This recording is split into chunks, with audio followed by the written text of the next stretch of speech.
우리가 살아가는 인생길을 흔히 광야의 길로 비유하곤 합니다.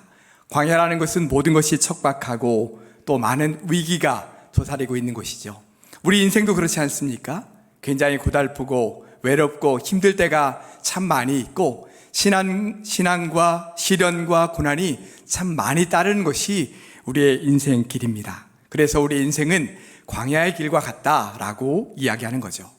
근데 이렇게 인생의 광야길을 걸어갈 때에 좋은 인도자가 있다면 그것이 우리에게 얼마나 큰 도움이 되겠습니까? 아니, 인도자가 아니라 힘든 길을 그냥 그저 동행해 주는 사람만 있어도 우리의 외로움은 훨씬 덜할 것이고 우리에게는 큰 위로와 힘이 될 것입니다.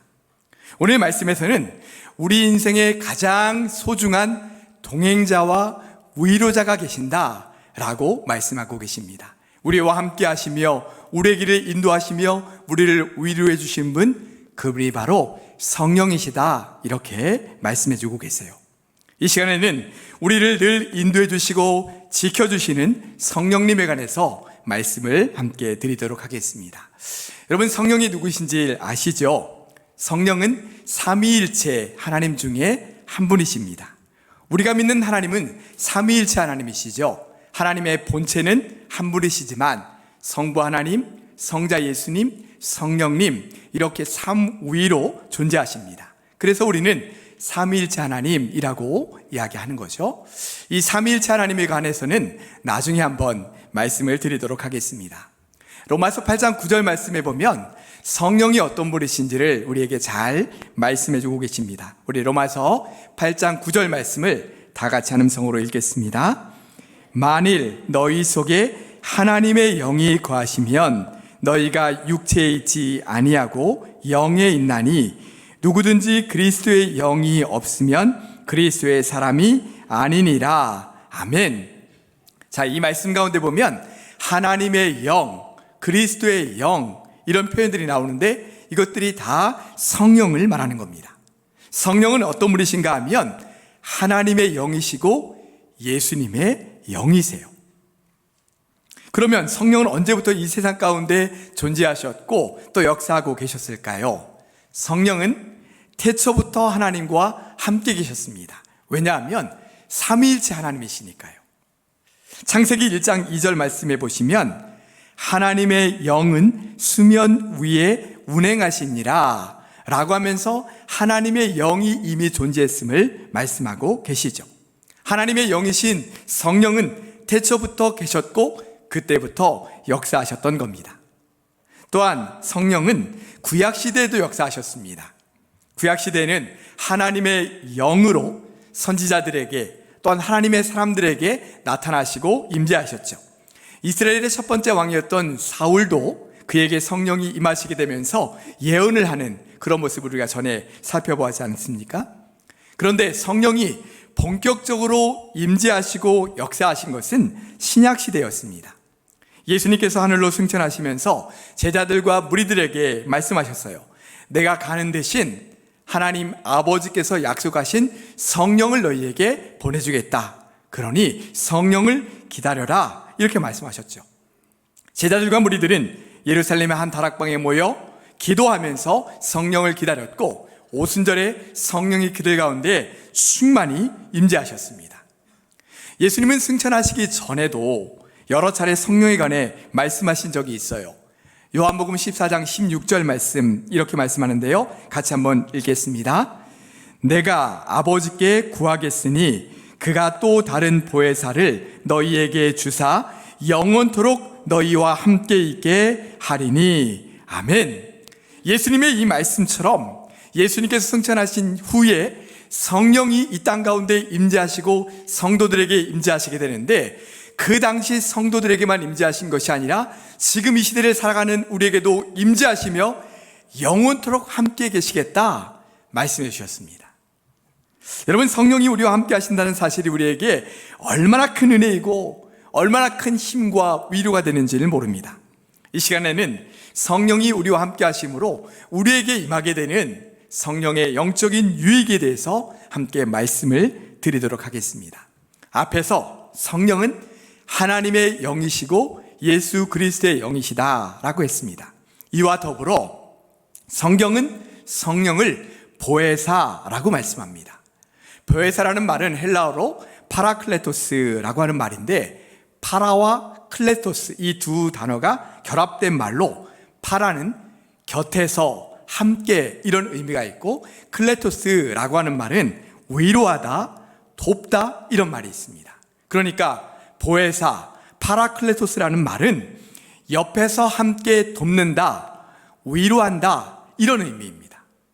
그러므로 보혜사 성령은 우리를 옆에서 도우시는 분, 우리를 곁에 계시면서 위로하시는 분이라고 말할 수 있는 거죠. 그래서 실제로 보혜사 성령이 우리에게 하시는 일은 우리 곁에 계시면서 우리 신앙생활의 모든 부분들을 다 터치하시고 도와주시는 것을 알게 돼요. 가르쳐 주시고 인도해 주시고 치유해 주시고 회복시켜 주십니다. 또 은혜를 베풀어 주시고 또 위로해 주시고 하나님과의 관계가 잘 이루어질 수 있도록 우리를 도와주시는 분, 그분이 바로 성령이세요. 이처럼 성령은 우리가 온전한 신앙생활을 할 수 있도록 우리 모든 신앙 전반에 걸쳐서 우리를 도와주시는 분이시죠. 그러므로 우리는 늘 성령과 함께해야 하며 성령의 도우심을 받으며 신앙생활을 해야 되는 것입니다. 그러면 구체적으로 성령이 우리에게 어떤 부분을 도와주시는지 크게 세 부분으로 나눠서 말씀을 드리도록 하겠습니다. 첫째로, 성령은 우리가 예수 그리스도를 구주로 믿게 하고 구원받은 하나님의 자녀가 되어서 천국에 들어가도록 우리를 도와주십니다. 이와 관련된 말씀을 몇 곳 한번 찾아보겠습니다. 먼저 고린도전서 12장 3절 말씀입니다. 우리 한번 한 음성으로 같이 읽겠습니다. 그러므로 내가 너희에게 알리노니 하나님의 영으로 말하는 자는 누구든지 예수를 저주할 자라 하지 아니하고 또 성령으로 아니하고는 누구든지 예수를 주시라 할 수 없느니라. 아멘. 우리는 예수 그리스도를 믿고 고백합니다. 구주로 믿고 고백하는 거죠. 이렇게 예수님을 믿음으로 인해 구원받은 하나님의 자녀가 되는 것입니다. 그런데 방금 읽었던 고린도전서 말씀에 보니까 누구를 통해서만 예수 그리스도를 구주로 고백할 수 있다고요? 성령을 통해서만. 성령으로 아니하고는 예수님을 주님이라고 고백할 수 없다라고 분명히 말씀하셨어요. 우리가 예수 그리스도를 구주로 믿고 고백할 수 있게 하시는 분이 바로 성령이시다라고 하는 것을 말하는 거죠. 성령께서 우리에게 예수님을 믿을 수 있도록 도와주시고 예수님을 주님이라고 고백할 수 있도록 우리를 도와주신다라고 하는 것입니다. 요한복음 3장 5절에는 이렇게 말씀합니다. 같이 한번 읽겠습니다. 예수께서 대답하시되 진실로 진실로 내게 이르노니 사람이 물과 성령으로 나지 아니하면 하나님의 나라에 들어갈 수 없느니라. 아멘. 자, 예수님께서 말씀하시기를 물과 성령으로 거듭나지 아니하면 하나님의 나라 천국에 들어갈 수 없다라고 말씀하셨어요. 성령을 통해서만, 성령으로 거듭나야만 하나님의 나라 천국에 들어갈 수 있다는 거예요. 그러므로 우리를 천국에 들어갈 수 있도록 인도해 주시고 도와주신 분이 성령이시다라고 하는 것을 알게 되는 거죠. 고린도전서 3장 16절 말씀도 함께 읽도록 하겠습니다. 너희는 너희가 하나님의 성전인 것과 하나님의 성령이 너희 안에 계시는 것을 알지 못하느냐. 아멘. 예수 그리스도를 구주로 믿는 사람, 예수 그리스도를 그 마음속에 모셔드리고 그분과 함께 살아가는 사람, 그 사람 안에는 하나님의 성령이 거하고 계신다, 이렇게 말씀하는 거예요. 자, 정리해보면 예수 그리스도를 구주로 믿게 하시는 분도 성령이시고 구원받고 천국에 들어갈 수 있도록 우리를 도와주시는 분도 성령이시라는 거죠. 그리고 바로 그 성령께서 우리 안에 거하시며 영원토록 우리와 함께 하신다라고 말씀하고 계신 것입니다.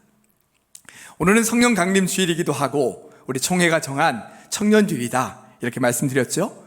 그래서 오늘 이 말씀은 우리 성도들을 향한 말씀이기도 하지만 그와 동시에 특별히 우리 청년들에게 꼭 필요한 말씀이기도 해요. 우리 청년들 중에는 구원의 문제를 가지고 고민하는 친구들이 많이 있습니다. 나는 구원 받았을까? 나는 정말 예수님을 믿고 있는 건가? 내가 정말 예수님의 믿고 구원받았다면 왜 나에게 이런 불신앙적인 모습들이 나타나는 거지? 혹시 난 아직도 구원받지 못한 거 아닌가? 이런 영적인 고민들을 하고 있는 거죠. 물론 우리 청년들 중에는 이미 구원의 확신을 갖고 믿음 위에 든든히 서 있는 청년들도 많이 있습니다. 그러나 어릴 적부터 신앙생활 했든지 아니면 모태신앙으로 태어나서 신앙생활을 해온 우리 청년들도 중고등부 시절이나 청년부 시절에는 다시 한번 자신의 신앙을 재정립하게 돼요. 그동안 교회를 떠나지 않고 교회 학교에 잘 출석하고 예배도 잘 드리고 열심히 신앙생활을 해왔는데 내 믿음은 진짜 믿음일까? 나는 정말 구원받은 사람일까? 라고 하는 신앙의 가장 기본적인 질문을 자기 스스로에게 던져보면서 자신의 신앙을 다시 한번 정립하는 시기가 바로 이 청년의 시기라는 거예요. 그래서 자신 안에 믿음이 있고 구원의 확신과 천국에 대한 소망이 있으면 성령께서 도우셔서 그에게 믿음을 주신 거죠. 그런데 아직 내 안에 예수님을 믿는 믿음이 없고 구원받아 하나님의 자녀가 되었다는 확신과 천국의 소망이 없다면 성령님께 도우심을 구하며 이렇게 기도하시기 바랍니다. 성령님, 저에게도 예수님을 확실히 믿을 수 있는 믿음을 주옵소서. 구원의 확신과 천국에 대한 소망을 저에게도 분명히 허락하여 주시옵소서 라고 간절히 기도하시기 바라요. 그럴 때 성령께서 우리 안에 우리에게 예수님을 구주로 믿고 고백할 수 있도록 도와주시고 성령으로 거듭나서 구원받은 확신과 천국의 소망을 우리에게 분명히 주실 줄로 믿습니다. 둘째로, 성령은 우리가 세상에서 육체의 욕심을 따라 살지 않고 진실한 신앙으로 살아갈 수 있도록 우리를 도와주십니다. 사실 우리가 구원받은 하나님의 사람으로 세상을 살아가는 동안 참 부끄러울 때가 많죠. 왜냐하면 하나님의 사람답게 살지 못할 때가 참 많기 때문입니다. 분명히 구원의 확신도 있고 예수님을 확실히 믿는 믿음도 우리 안에 분명히 있는데 우리의 삶은 하나님께 영광 돌리거나 세상 사람들에게 인정받는 삶이 되지 못하고 오히려 예수 믿는다는 사실을 숨기고 싶을 만큼 부끄러울 때가 참 많기 때문입니다.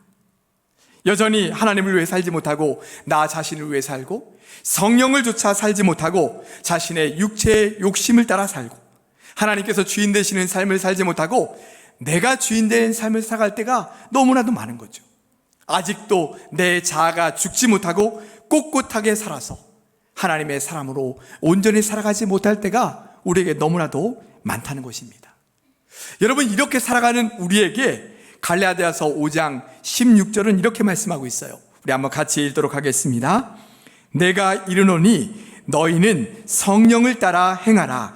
그리하면 육체의 욕심을 이루지 아니하리라. 아멘. 우리가 육체의 욕심을 따라 살지 않을 수 있는 방법이 뭐라고요? 성령을 따라 행하라.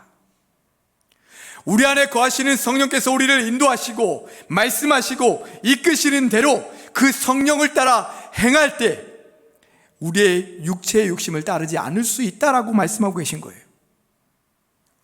에베소서 4장 30절에서도 이렇게 말씀합니다. 같이 읽겠습니다.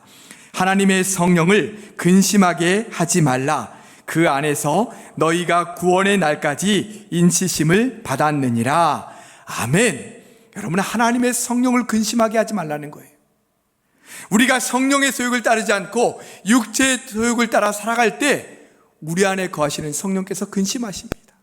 그건 하나님의 길이 아니야. 하나님께서 기뻐하시는 삶이 아니야. 성령께서 그 안에서 근심하시면서 우리를 깨우쳐 주시는 거예요. 그래서 그 길에서 돌이켜서 하나님께서 원하시고 하나님께서 말씀하신 길로 살아갈 수 있도록 우리를 인도해 주시는 것입니다. 그러면서 디모데후서 1장 14절에서 이렇게 말씀하세요. 같이 읽습니다.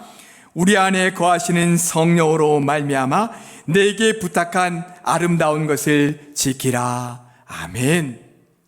육체의 소욕을 따르는 사람이 아니라 성령을 따라 행하면서 너희 안에 거하시는 성령으로 말미암아 아름다운 신앙, 아름다운 믿음을 따라 그것을 지키며 살아라 라고 우리에게 말씀하고 계신 것입니다. 여러분, 한번 우리 청년들을 생각해 보세요. 우리 청년들이 살아가는 곳 세상 한복판입니다. 돈이 최고라는 생각으로 수단과 방법을 가리지 않고 살아가는 이 세상 한복판에서 하나님의 말씀을 붙들고 자신의 신앙과 믿음을 지키며 살겠다고 혼자 몸부림치고 있는 우리 청년들을 한번 그려보시기 바랍니다. 마치 불구덩이에 들어가는 것 같아요. 물론 청년들만 그런 것은 아닙니다. 우리 성도들의 삶도 마찬가지이죠. 돈이 최고라고 하는 만머니즘이 가득한 이 세상 한복판에서 믿음을 지키며 하나님의 말씀대로 살아보겠다고 발버둥치는 우리의 모습, 어떤 때는 너무 미약해 보여요. 그래서 흔들립니다. 그래서 그냥 세상과 타협해 버리기도 해요. 세상 사람들이 다 살아가는 방식 그대로 그냥 따라 살아갑니다. 그것이 하나님의 방법인지 아닌지를 고민할 겨를도 없이 그저 살아남기 위해 그들과 똑같이 달려갈 때가 얼마나 많이 있습니까? 이런 분위기 속에서 그래도 온전한 신앙을 지켜보겠다고 몸부림치는 것이 바보 같아 보이기도 하고, 그 속에서 갈등하는 우리 청년들의 모습, 우리 성도들의 모습을 볼 때에 애처롭기까지 합니다. 우리는 어떻게 해야 될까요? 우리 청년들은 이 세상 속에서 어떻게 믿음을 지키며 살 수 있을까요? 만모니즘으로 가득하고 불법과 불의, 거짓으로 가득한 이 세상 속에서 혼자의 힘으로는 도저히 믿음을 지키며 살아갈 수가 없는 것이죠. 그러므로 우리 안에 거하시는 성령님께 도움을 구해야 됩니다. 성령님, 제 힘으로 이 세상 속에서 믿음을 지키며 살기가 너무나도 힘들고 버겁습니다. 다른 사람들이 가는, 믿지 않는 사람들이 가는 쉬운 길, 편안한 길과 하고 싶은 유혹을 계속해서 받습니다. 제가 하나님의 사람으로 믿음을 지키며 살아갈 수 있도록 도와주시옵소서. 세상 속에서 그리스도의 빛을 온전히 드러내며 살아갈 수 있도록 도와주시옵소서 간절히 기도해야 되는 것입니다.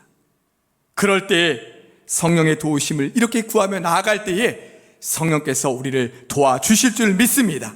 성령께서 우리를 붙잡아 주실 것입니다. 우리 청년들을 붙잡아 주실 것입니다. 세상과 타협하며 살아가는 사람보다 훨씬 더 우리를 존귀하게 높이시며 우리에게 더 풍성한 열매를 맺게 하시는 하나님의 은혜를 우리가 경험할 수 있도록 인도해 주실 것입니다. 셋째로, 성령은 하나님의 비전을 향해 살도록 우리를 도와주십니다. 우리가 오늘 읽은 사도행전 2장 말씀에서는 오순절에 예루살렘 다락방에 모여 기도하던 무리들에게 성령이 불같이 임하는 그러한 말씀을 하고 계세요. 이렇게 성령의 충만함을 받은 베드로와 11 사도들이 사람들 앞에 서서 담대하게 예수 그리스도를 전파하기 시작합니다. 오늘 본문 말씀은 지금 베드로가 그들 앞에서 설교하면서 복음을 전하고 있는 내용이에요. 그가 복음을 전한 내용이 14절부터 36절까지의 말씀에 쭉 나옵니다. 그런데 그가 말씀을 전할 때 가장 먼저 전했던 말씀이 뭐냐 하면 구약 성경에 나오는 요엘서 2장의 말씀이었어요. 그것이 17절부터 21절까지 우리가 오늘 읽은 말씀에 나옵니다. 그 중에서 우리 17절 말씀을 다 같이 함성으로 읽겠습니다. 하나님이 말씀하시기를 말세에 내가 내 영을 모든 육체에 부어주리니 너희의 자녀들은 예언할 것이요 너희의 젊은이들은 환상을 보고 너희의 늙은이들은 꿈을 꾸리라. 아멘. 자, 말세에 성령이 모든 사람들에게 부어지게 될 것인데 그때 각 세대마다 어떠한 성령의 역사가 나타날 것인지를 말씀해 주셨어요. 자, 그 중에서 젊은이들은 무엇을 볼 거라고 말씀하셨죠? 환상을 볼 거다, 이렇게 말씀하셨습니다. 여러분, 여기서 말씀하는 환상이 뭘까요? 막 이렇게 앞에 나타나는 어떤 그런 환상일까요? 그것이 아니라요, 여기서 말하는 환상이라는 것은 비전을 말합니다. 하나님께서 성령을 통해서 그들에게 보여주실 비전, 그것이 바로 환상이에요. 성령이 젊은이들에게 임했을 때 젊은이들이 환상을 보게 될 것이다. 하나님께서 그들에게 보여주시는 비전을 볼 것이다. 이렇게 말씀해 주시는 거예요. 지금 이 시대의 젊은이들을 한번 보십시오. 어떻게 하면 안정적인 직장 안에서 평생 돈 걱정하지 않고 결혼해서 안정적인 가정을 이루며 살아갈 수 있을까? 이들의 걱정하는 바입니다. 우리 청년들, 우리 청소년들, 우리 벌써 초등학교 고학년만 돼도 그들의 입속에 늘 나오는 말 중에 하나가 돈이에요. 편안하게 사는 거예요. 정말 안타까운 현실이죠. 바라기는 우리나라가 우리 젊은이들이 일자리 걱정하지 않고 무엇이든지 하고 싶은 일을 마음껏 할 수 있는 그런 나라가 되기를 원합니다. 그런데 성령이 임하시면 단순히 내 삶을 위한 비전만이 아니라 성령께서 그들에게 보여주신 하나님의 비전을 향해 살아가는 젊은이들이 된다라고 말씀하고 있는 거예요. 하나님께서 우리 청년들을 이 세상에 보내실 때 그저 하루하루 먹고 사는 일을 걱정하면서 그것을 위해 살도록 보내주셨을까요? 아닙니다. 하나님은 우리 청년들 한 사람 한 사람에게 놀라운 비전을 주시며 이들을 통해 이곳 가운데 하나님 나라가 이루어지고 하나님 나라가 확장되어지는 역사가 나타날 수 있도록 그들을 이 땅 가운데 보내신 거예요. 그래서 그들에게 비전을 주시며 환상을 보여주시며 그 일들을 감당할 수 있도록 인도해 주시겠다 말씀해 주시는 거예요. 저는 우리 예일교회 젊은이들이, 아니 한국교회 젊은이들이, 아니 한국의 대한민국 모든 젊은이들이 하나님께서 보여주시는 하나님의 비전을 볼 수 있게 되기를 간절히 원합니다. 이것은 제 생각이 아니라요, 하나님께서 요셉에게도 말씀하셨고 다윗에게도 말씀하셨고 다니엘에게도 말씀하셨던 말씀을 우리에게 동일하게 해주고 계신 말씀이에요. 세상 속에서 내가 너에게 주는 비전을 바라보며 그 비전을 품고 살아라. 그러면 내가 너희의 삶을 책임져 주마. 내가 너희를 세상 사람들보다 존귀한 사람으로 세워주마. 이렇게 말씀해 주고 계신 거예요. 세상과 담을 쌓고 살라는 말씀이 아니라 이 세상 한복판에 살아가되 하나님의 말씀을 붙들고 하나님의 방법대로 하나님의 비전을 따라 살아갈 때 하나님께서 우리를 높여주시고 하나님께서 우리를 존귀케 하실 거다라고 하는 믿음을 가지고 살아가는 하나님의 사람들이 되라 라고 우리에게 말씀하고 계신 것입니다. 여러분, 하나님의 비전 어떻게 볼 수 있다고요? 성령이 우리에게 임하시면, 성령이 우리에게 임하시면 하나님의 비전을 볼 수 있다라고 말씀하고 계십니다. 말씀을 정리하겠습니다. 이 시간 우리는 성령의 도우심이 우리의 신앙생활에 얼마나 중요한지를 알게 되었습니다. 예수님을 믿게 되는 것부터 예수님과 함께 신앙생활을 온전히 해가는 것, 그리고 첫 천국에 들어가는 것 다 성령께서 우리를 도와주셔야 우리가 감당할 수 있다라고 말씀해 주셨지요. 그러므로 우리는 성령 충만을 구해야 합니다. 우리 안에 성령으로 충만할 수 있도록 구해야 돼요. 저 강원도 예수원에 대천덕 신부님을 여러분들 많이 아실 겁니다. 성공의 신부님이신데요, 이 대천덕 신부님의 할아버지가 토레이 목사님이라는 분인데, 이분이 그분의 글에서 성령 충만에 관해서 많이 기록했다고 해요. 그 영향을 이제 이 신부님 받으신 거죠. 근데 그 내용 가운데 보면 이런 내용이 있다고 해요. 저는 아침에 일어나면 성령 충만을 위해서 기도합니다. 하나님, 성령 충만하게 도와주십시오. 왜냐하면 성령 충만하지 않으면 오늘 하루 저는 너무나 쉽게 흔들릴 수 있는 사람이기 때문입니다.